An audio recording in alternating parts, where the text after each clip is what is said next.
Mari umat yang terkasih, kita bersatu di dalam doa untuk mendengarkan sabda firman Tuhan. Mari berdoa. Sesungguhnya kami mau terus menjadi pribadi-pribadi dan bahkan gereja yang mau terus mewartakan kabar keselamatan bagi Tuhan. Dan bahkan kami mau memulainya dari keluarga kami. Karena itu ketika hari ini di minggu kedua bulan keluarga, kami bersama-sama mau kembali disapa dan bahkan dibekali oleh firman Tuhan. Supaya apa yang kami bisa lakukan seturut dengan kehendak Tuhan. Berfirmanlah ya Tuhan, kami siap untuk mendengar. Di dalam nama Tuhan Yesus Kristus dan dalam pertolongan Roh Kudus, kami berdoa. Amin.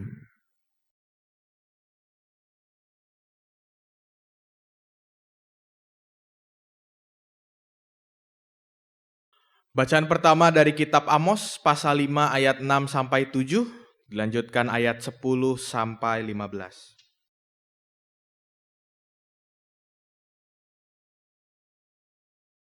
Amos pasal 5 ayat 6 sampai 7, dilanjutkan ayat 10 sampai 15. Carilah Tuhan, maka kamu akan hidup, supaya ia tidak akan menyambar keturunan Yusuf bagaikan api yang melahap habis tanpa ada yang memadamkannya bagi Betel. Hai kamu yang mengubah keadilan menjadi racun pahit dan yang mengempaskan kebenaran ke tanah. Ayat 10. Mereka membenci orang yang memberi teguran di pintu gerbang dan mereka muak terhadap orang yang berkata jujur. Kamu menginjak-injak orang yang lemah dan memungut pajak gandum. Sebab itu, sekalipun kamu telah mendirikan rumah-rumah dari batu yang dipotong, kamu tidak akan mendiaminya. Sekalipun kamu membuat kebun anggur yang indah, kamu tidak akan minum anggurnya. Aku tahu bahwa betapa banyaknya perbuatan jahatmu dan betapa merajalelanya dosamu. Hai kamu yang menekan orang benar, yang menerima suap dan yang menyingkirkan orang miskin di pintu gerbang. Sebab itu, orang yang berakal budi akan berdiam diri pada waktu itu, karena waktu itu waktu yang jahat. Carilah yang baik dan jangan yang jahat, supaya kamu hidup. Dengan demikian, Tuhan Allah semesta alam akan menyertai kamu seperti yang kamu katakan. Bencilah yang jahat, cintailah yang baik, dan tegakkanlah keadilan di pintu gerbang. Mungkin Tuhan Allah semesta alam akan mengasihani yang tersisa dari keturunan Yusuf. Demikianlah sabda Tuhan. Syukur kepada Allah.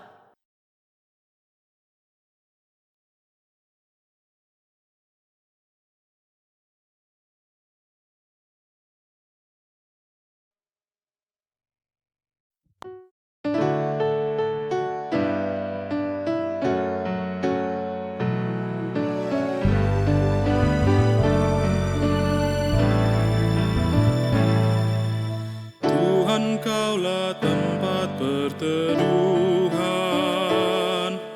bagi kami turun-temurun.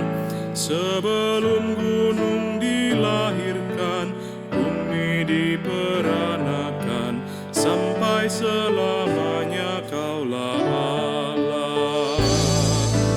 Tuhan, Kaulah tempat perteduhan bagi kami turun-temurun. Sebelum gunung dilahirkan, bumi diperanakan, sampai selamanya Kaulah Allah.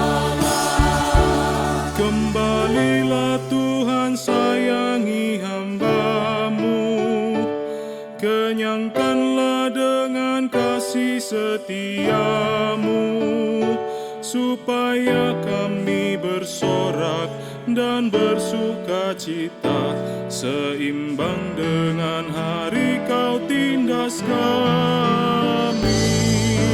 Tuhan, Kaulah tempat perteduhan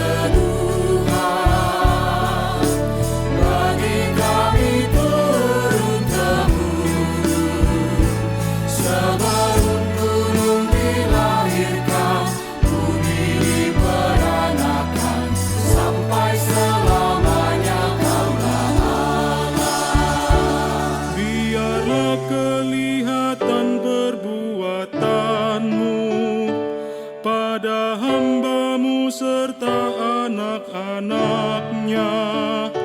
Kiranya kemurahan-Mu di atas kami, teguhkanlah perbuatan tangan kami.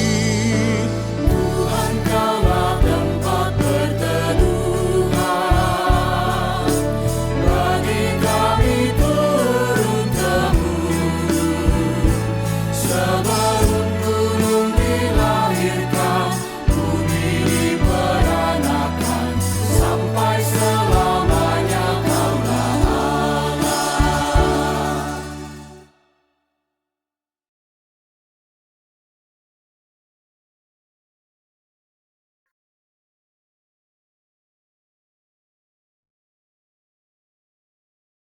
Bacaan kedua dari surat Ibrani pasal 4 ayat 12 sampai ayat 16. Bacaan kedua dari surat Ibrani pasal 4 ayat 12 sampai 16. Sebab firman Allah hidup dan kuat dan lebih tajam daripada pedang bermata dua manapun. Ia menusuk sangat dalam sampai memisahkan jiwa dan roh, sendi-sendi dan sumsum-sumsum. Ia sanggup menilai pikiran dan niat hati kita. Tidak ada suatu makhluk pun yang tersembunyi di hadapannya, sebab segala sesuatu telanjang dan terbuka di depan mata Dia yang kepadanya kita harus memberikan pertanggungjawaban. Jadi, karena kita sekarang mempunyai imam besar agung yang telah melintasi semua langit, yaitu Yesus anak Allah, baiklah kita berpegang teguh pada pengakuan iman kita. Sebab imam besar yang kita punya bukanlah imam besar yang tidak dapat turut merasakan kelemahan-kelemahan kita. Sebaliknya sama seperti kita, ia telah dicobai dalam segala hal, hanya saja ia tidak berbuat dosa. Sebab itu, marilah kita dengan penuh keberanian menghampiri tahta anugerah, supaya kita menerima rahmat dan menemukan anugerah untuk mendapat pertolongan pada waktunya. Demikianlah sabda Tuhan.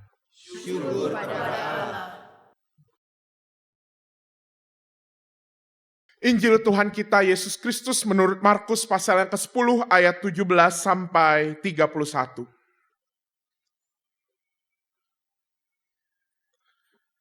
Pada waktu Yesus meneruskan perjalanannya, datanglah seseorang berlari-lari mendapatkan Dia, dan sambil berlutut di hadapannya ia bertanya, "Guru yang baik, apa yang harus kuperbuat untuk memperoleh hidup yang kekal?" Jawab Yesus, "Mengapa kau katakan aku baik? Tak seorang pun yang baik selain Allah saja. Engkau tentu mengetahui perintah-perintah ini. Jangan membunuh, jangan berzina, jangan mencuri, jangan memberi kesaksian palsu, jangan menipu orang, hormatilah ayah dan ibumu." Kata orang itu kepadanya, "Guru, semuanya itu telah kuturuti sejak masa mudaku." Yesus memandang dia dan mengasihinya, lalu berkata kepadanya, "Hanya satu kekuranganmu. Pergilah, jualah apa yang kau miliki dan berikanlah itu kepada orang-orang miskin. Maka engkau akan memiliki harta di surga. Kemudian datanglah kemari dan ikutlah aku." Karena perkataan itu mukanya muram. Lalu ia pergi dengan sedih, sebab banyak harta miliknya. Lalu Yesus memandang murid-muridnya di sekelilingnya dan berkata kepada mereka, "Alangkah sukarnya orang yang memiliki banyak harta masuk ke dalam kerajaan Allah." Murid-muridnya tercengang mendengar perkataannya itu. Namun Yesus berkata lagi, "Anak-anakku, alangkah sukarnya masuk ke dalam kerajaan Allah.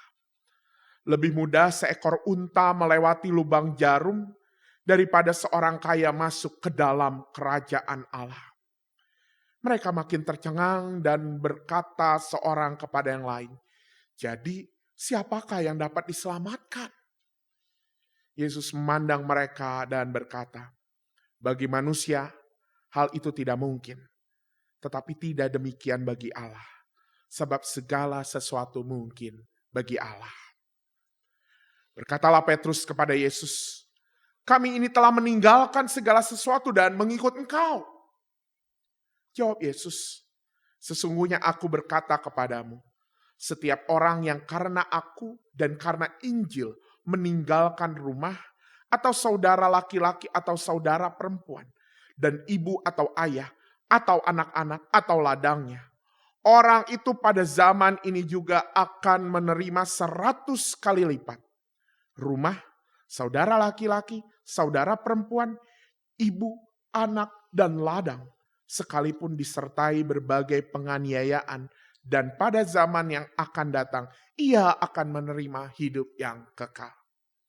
Namun banyak orang yang pertama akan menjadi yang terakhir, dan yang terakhir akan menjadi yang pertama.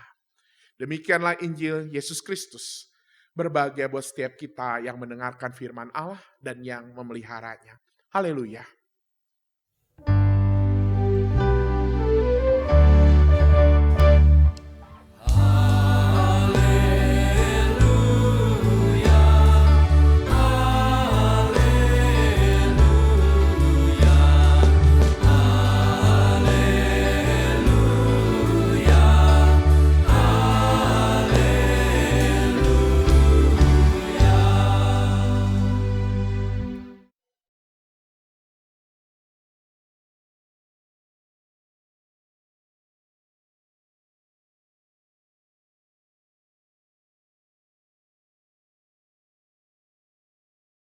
Ibu, bapak, dan saudara semua, tak terasa kalau hari ini kita memasuki minggu kedua di bulan keluarga.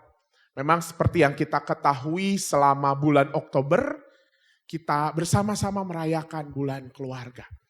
Tetapi sesungguhnya ketika kemudian saya bertanya, dan bahkan ada orang juga yang bertanya kepada saya, apa yang menyebabkan bulan Oktober ini dijadikan bulan keluarga? Kenapa sih kita harus merayakan bulan keluarga?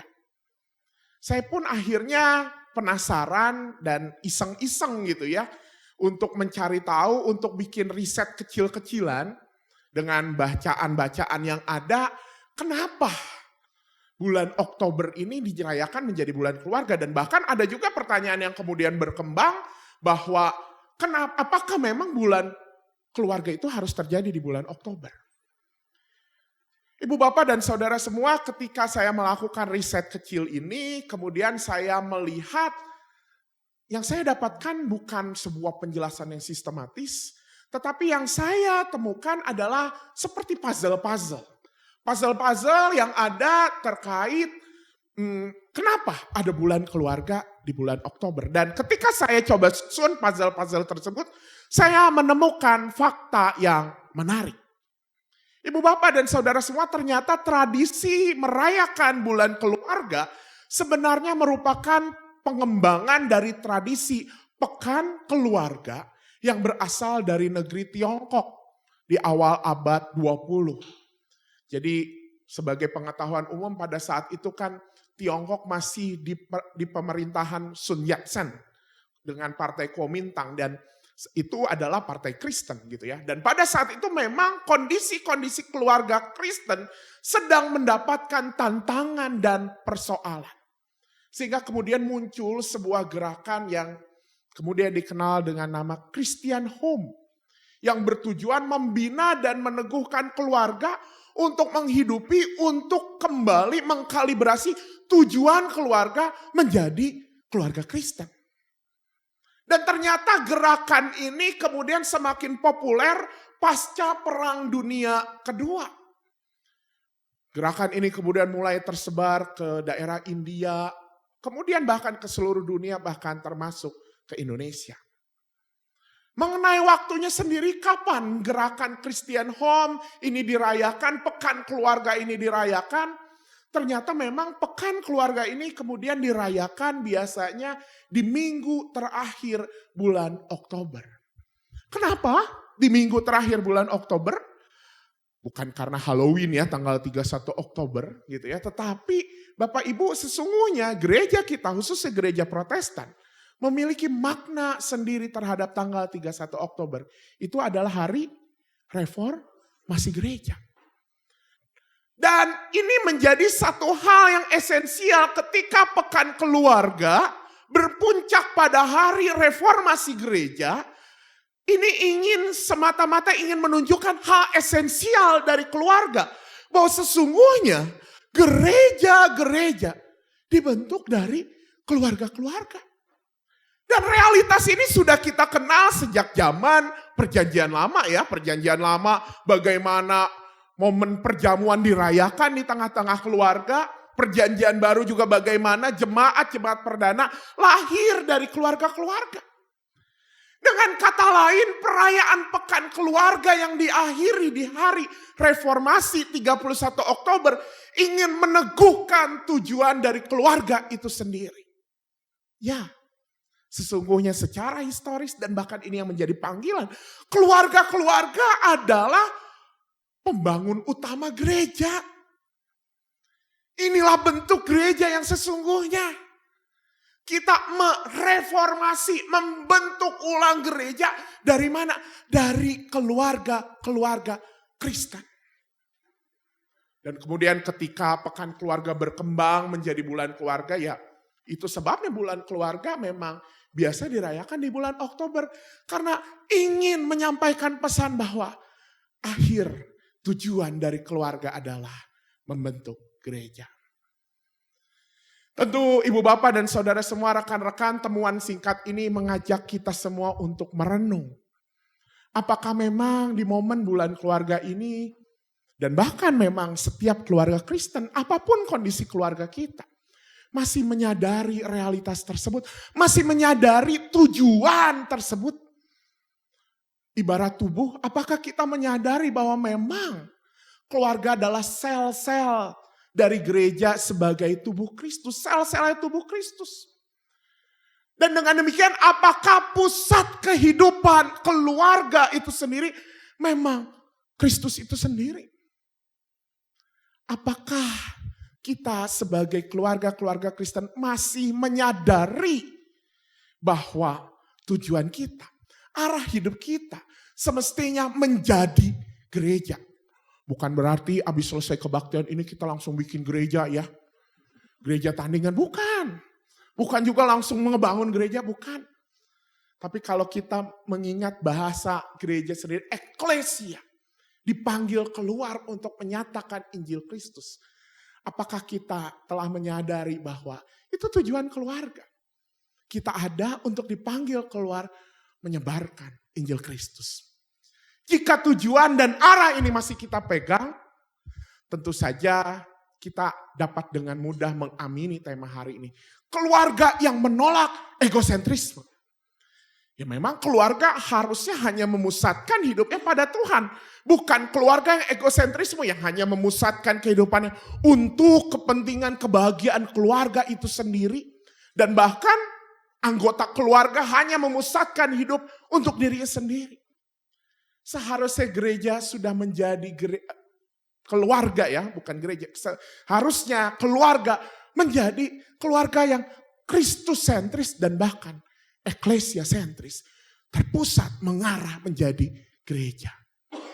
Maka yang perlu kita refleksikan selanjutnya adalah apa kemudian ini maksud dengan keluarga yang menolak egosentrisme dan bahkan bagaimana kita menjadi keluarga yang eklesia sentris tadi.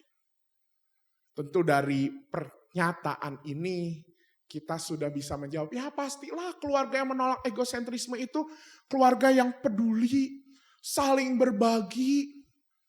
Kalau tadi dalam bacaan-bacaan dan bahkan nyanyian gitu ya, keluarga yang menyatakan keadilan, hadir buat orang-orang miskin. Ya, betul.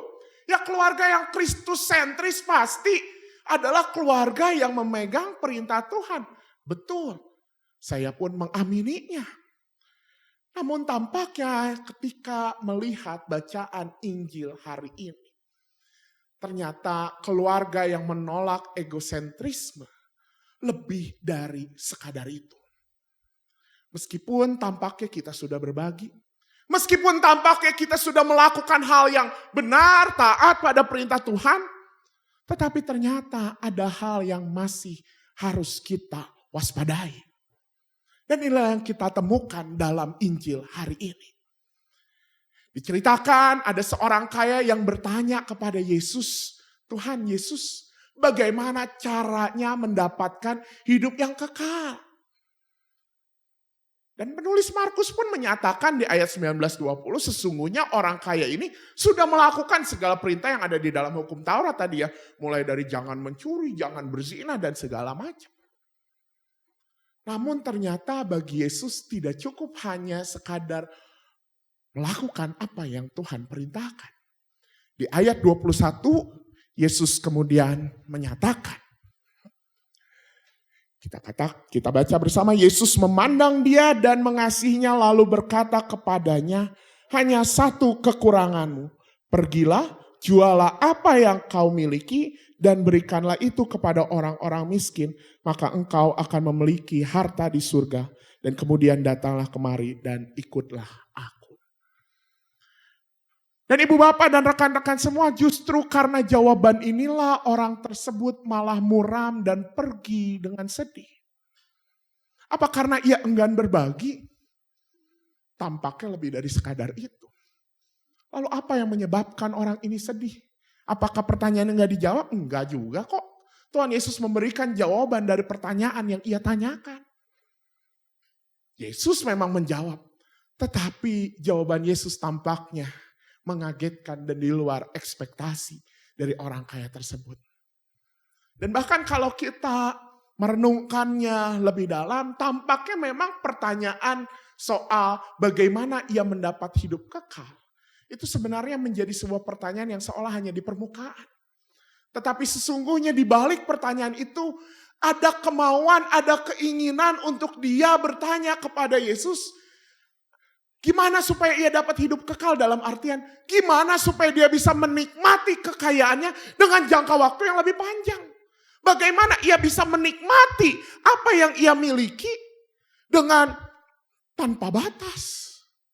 Dan makanya ketika Yesus menjawab hal itu, jawaban itu langsung menusuk pada akar pertanyaan yang ia sampaikan.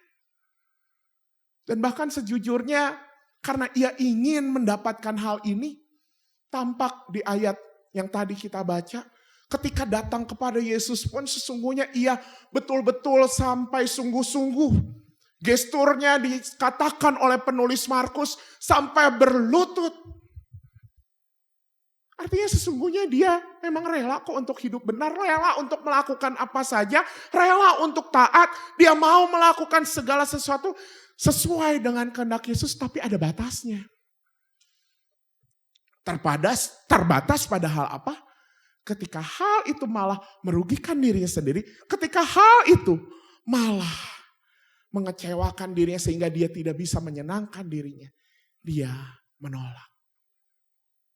Ibu bapak dan saudara semua, orang kaya yang diceritakan dalam Injil Markus ini adalah contoh seperti orang yang kayaknya mau taat, mau saleh.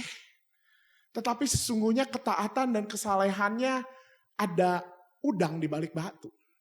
Agar dia mendapat sesuatu. Agar dia mendapatkan sesuatu yang bisa memuaskan hasratnya.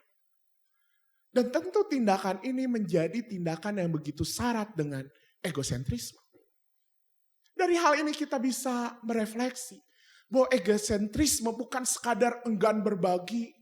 Tapi egosentrisme adalah sikap ketika kita melakukan kebenaran atau taat hanya ketika untung atau bermanfaat untuk diri kita sendiri. Dan dalam bacaan pertama tadi, dalam Amos mengatakan dengan keras, orang-orang yang seperti ini adalah orang-orang yang menghempaskan kebenaran. percuma dengan kebenaran dan kebaikan lain yang sudah kita lakukan. Karena artinya semua perbuatan baik itu, semua usaha kita untuk menjadi baik dan bahkan berbagi, ternyata hanya untuk diri sendiri. Ibu bapak dan saudara, semua hal ini juga rawan terjadi dalam kehidupan kita, termasuk di tengah keluarga kita. Beberapa hari lalu saya baru ngobrol sama orang tua murid-murid katekisasi gitu ya, anak-anak katekisasi. Yang benar cuma lagi bicara soal bagaimana cara berkomunikasi dengan anak-anak masa kini. Dan kemudian berkata, iya tapi sekarang kan komunikasi cuma oke, yes gitu. Padahal udah panjang kali lebar kali tinggi orang tua ngomong di WA. Tapi kemudian kalau anak-anak mulai, pakai kata-kata yang romantis, gitu ya, kata-kata yang panjang, orang tua udah mulai sadar, wah ini ada maunya. Ya, kadang kita menyayangi orang tua sebagai anak karena ada maunya. Sebagai orang tua juga kadang kita memanjakan anak, menyayangi anak semata-mata supaya apa? Supaya anak juga mau ngikutin maunya orang tua. Menunjukkan kasih, melakukan segala sesuatu, tapi ada maunya. Maunya supaya memuaskan hidup kita. Ada juga bagaimana kerawan ini terjadi gitu ya. Ketika kebenaran yang kita dapatkan dari firman Tuhan, kita pilih mana yang mau kita pegang. Pada perintah-perintah Tuhan yang mendatangkan dan menyenangkan buat kita, mendatangkan kebaikan menurut kita. Wah, kita taat, kita pegang. Tapi kalau rasanya kok perintah ini nggak menguntungkan ya, malah melukai saya dan bahkan malah membuat kesenangan yang selama ini saya lakukan jadi nggak dilakukan. Udah deh, pura-pura nggak tahu ada perintah itu. Makanya jangan kaget, seringkali juga kita mendapatkan keterkejutan gitu ya. Ketika mendengar ada orang, ada keluarga yang aktif melayani. Aktif di gereja. Tapi ternyata di baliknya, taunya punya orang ketiga. Punya selingkuhan. Seolah menutupi dengan kebaikan percuma, itu masih bicara soal egosentrisme. Maka ini yang perlu kita waspadai, hal pertama. Bukan sekadar keluarga yang egosentrisme, mau berbagi, berbuat baik dan segalanya. Tapi waspadalah.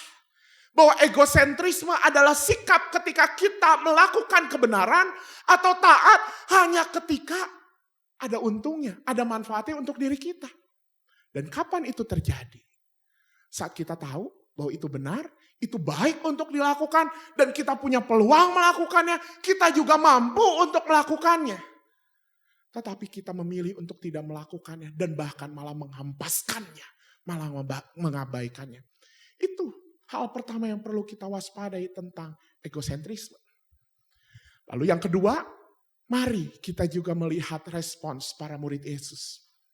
Ketika para murid mendengar hal tersebut, Petrus tampaknya dengan penuh kepercayaan diri berkata, makanya di ayat 28 dia berkata, berkatalah Petrus kepada Yesus, kami ini telah meninggalkan segala sesuatu dan mengikut Engkau.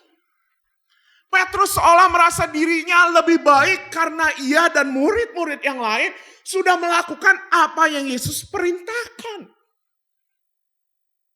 Tapi kemudian apa yang terjadi? Lalu kemudian Yesus malah menasihati Petrus. Yesus malah menasihati murid-muridnya, dan bahkan di ayat yang ke-31 Yesus berkata, namun banyak yang pertama akan menjadi yang terakhir, dan yang terakhir akan menjadi yang pertama. Ibu bapak dan saudara semua, rekan-rekan mengikut Tuhan pun ternyata masih terkesan, masih penuh dengan muatan egosentrisme.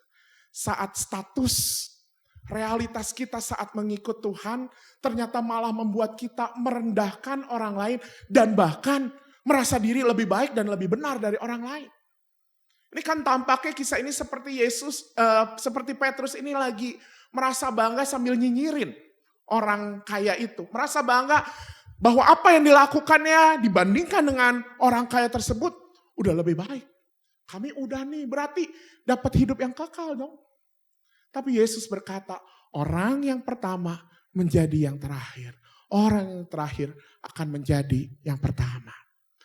Ibu, bapak, dan saudara semua, ketika hal itu, ketika segala sesuatu, kedisiplinan kita, kesalehan kita, ketaatan kita, merasa bahwa kemudian hidup kita lebih benar dari orang lain. Bahkan pengenalan kita akan Kristus membuat diri kita lebih baik daripada orang-orang yang tidak mengenal Kristus. Maka sesungguhnya semua tindakan dan laku kita dan bahkan iman kita menjadi sia-sia. Karena artinya apa? Kita hanya melakukan itu untuk memuaskan diri sendiri. Tuhan gak melarang kita kok untuk berprestasi, untuk punya juara, untuk dapat peringkat. Bahkan Tuhan juga memang mendorong kita untuk mengoptimalisasi segala sesuatu yang kita miliki. Tetapi jangan sampai pencapaian itu membuat kita merasa lebih baik dibanding orang lain. Dan bahkan memakai itu untuk seolah mengalahkan yang lain. Karena artinya apa yang kita kejar hanya untuk memuaskan diri sendiri. Memuaskan ego kita. Dan ini juga tampak di dalam keluarga-keluarga. Saya mendengar sering itu, bahkan waktu saya kecil pun, waktu saya sekolah, wah, orang tua berlomba-lomba melatih anak-anak untuk berprestasi, les dari pagi sampai malam. Cuman karena apa? Supaya bisa, anak saya lebih hebat dari anak tetangga. Anak saya lebih hebat dari teman arisannya sendiri padahal. Arisan buat pamerin prestasi anak. Dan kemudian ada kalanya kemudian kita senang ketika melihat orang lain gagal di depan. Aduh kasihan ya gak naik kelas. Dalam hati, hihihi, saya rasain. Senang melihat orang lain gagal dan tidak berhasil. Dan tidak senang ketika melihat orang lain berhasil. Selamat ya juara dalam hati. Kenapa sih anak gue enggak juara? Dimarah-marahin pula. Waspadalah. Wah kayak Bang Napi itu ya. Waspadalah. Ini egosentrisme yang kedua. Pencapaian kita membuat kita bangga dan merasa lebih baik dari yang lain. Itu ciri-ciri egosentrisme. Dan yang ketiga, yang terakhir. Dalam pengajaran kepada para murid. Yesus juga menyampaikan apa yang ia nyatakan di ayat 29-30 ya. Sejujurnya kemudian Yesus berkata di ayat 29 dan 30 itu, kalau kamu mau mengikut Yesus gitu ya, tunjukkanlah setiap orang yang karena aku meninggalkan rumah, saudara laki-laki atau saudara perempuan. Jadi dengan kata lain ayat 29-30 ini seolah mengatakan, kalau kamu memang mengikut aku, tinggalkanlah rumah, tinggalkan saudara dan segala macam. Bapak Ibu, kalau melihat ayat ini, bahaya kalau kita hanya membacanya sepotong pada ayat ini. Karena apa? Boro-boro bulan keluarga yang ada abis ngelihat ayat ini, yuk kita tinggalin rumah. Tinggalin istri saudara kita. Tapi ibu bapak dan saudara semua, mari kita pahami ayat ini tanpa melupakan apa tujuan keluarga itu sendiri. Seperti yang tadi disampaikan di awal, keluarga adalah bergerak keluar untuk menyatakan Injil Kristus. Dengan demikian, apa maksudnya? Bahwa jangan sampai kehidupan berkeluarga kita malah membuat kita abai terhadap tujuan itu. Toh di dalam Kejadian 2 ayat 18 ketika Tuhan menciptakan Hawa, Tuhan sendiri berkata, tidak baik kalau manusia itu seorang diri saja, aku akan menjadikannya baginya penolong yang sepadan dengan dia. Penolong di sini bukan sekadar penolong untuk berorientasi pada kepuasan diri si Adam, tetapi penolong untuk menunaikan tugas manusia, memelihara bumi. Ada misi kerajaan Allah, penolong untuk bersama-sama melakukan kerajaan Allah. Maka waspadalah bagi setiap keluarga, bagi kita yang masih terjebak pada egosentrisme. Saat kehidupan keluarga, kehidupan pernikahan kita, kehidupan relasi bersaudara antara anak dan orang tua malah menjauhkan kita dari misi ini. Dan bahkan menjauhkan dari Tuhan. tinggalkanlah. Bukan tinggalkan keluarga, tinggalkan perilaku yang salah itu. Jangan sampai kemudian dulu aktif di gereja tapi habis menikah malah jauh sama Tuhan. Karena apa? Sekarang family priority. Waduh. Punya anak, dulu berdoa, punya anak udah. Sekarang ngurus anak-anak. Udahlah, sekarang ada online ini, udah pokoknya anak-anak yang penting bisa dengar firman lewat YouTube. Malah menjauh dari kehidupan spiritualitas dengan Tuhan, enggan untuk melayani. Dan bahkan seolah melihat keluarga ini menjadi lawan dari gereja, keluarga versus gereja. Ya memang secara manusia kita terbatas, punya anak repot ngurusin. Tapi jangan sampai kemudian membuat hal itu membuat kita menjauh dari persekutuan. Justru ketika kita melihat Tuhan sebagai fondasi, sebagai pusat, bagaimana justru kita bisa bergereja dan melayani bersama dengan keluarga. Saat kita sudah ada dalam kondisi tersebut, segeralah periksa diri dan bertobatlah. Kalau kita masih menganggap keluarga versus gereja, versus kehidupan beriman. Kristus sendiri tokoh yang kita teladani sebagai sosok yang menolak egosentrisme. Di dalam bacaan kedua tadi menyatakan, dia dapat turut merasakan kelemahan-kelemahan kita. Dan bukankah Paulus juga pernah menyatakan bahwa di dalam kelemahan kuasa Tuhan menjadi sempurna. Memang untuk melayani bersama ada yang membuat kita terbatas. Tapi biarlah di dalam keterbatasan itu kita merasakan kuasa Tuhan yang semakin sempurna. Ibu, bapak, dan saudara semua, saya suka salut dengan keluarga muda. Punya karir yang top markotop. Lagi terus naik menanjak. Tapi kemudian menyerahkan dirinya untuk menjadi penatua. Untuk jadi pelayan gerejawi. Dan ketika kemudian ditanya, ada kekhawatiran? Ada kekhawatiran nanti waktu bermain kurang, waktu sama anak-anak dan istri dan suami kurang. Tetapi ternyata ketika mau merengkuh keterbatasan itu, mau merengkuh kelemahan itu, mereka malah bersaksi justru semakin merasakan Tuhan memimpin keluarga ini. Dan bahkan karena ngelihat orang tua yang rapat mulu gitu ya di gereja, anaknya jadi ikutan. Dan bahkan jadi mau ikut melayani di gereja. Enggak asing dengan kehidupan gereja. Mari kita waspada terhadap hal ini. Dan mari kita menjadi keluarga yang menolak egosentrisme. Karena apa? Karena memang tujuan hidup keluarga adalah menjadi gereja. Bergerak untuk menyatakan Injil Kristus. Bukan egosentrisme, tapi eklesia sentrisme, bahkan Kristus sentris. Maka waspadalah terhadap godaan-godaan egosentrisme. Bukan sekadar ketika kita udah sering berbagi, tapi tiliklah juga hidup kita. Waspadalah terhadap egosentrisme, apakah kita melakukan kebenaran hanya saat menguntungkan saja. Tandanya apa? Tahu ada yang benar tapi kita hempaskan, waspadalah, segeralah bertobat. Kalau seperti itu.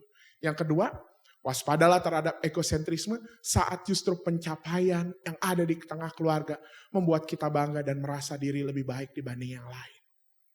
Berbagi, tapi justru dalam berbagi juga merasa, nih saya yang paling hebat. Waspadalah, bertobatlah.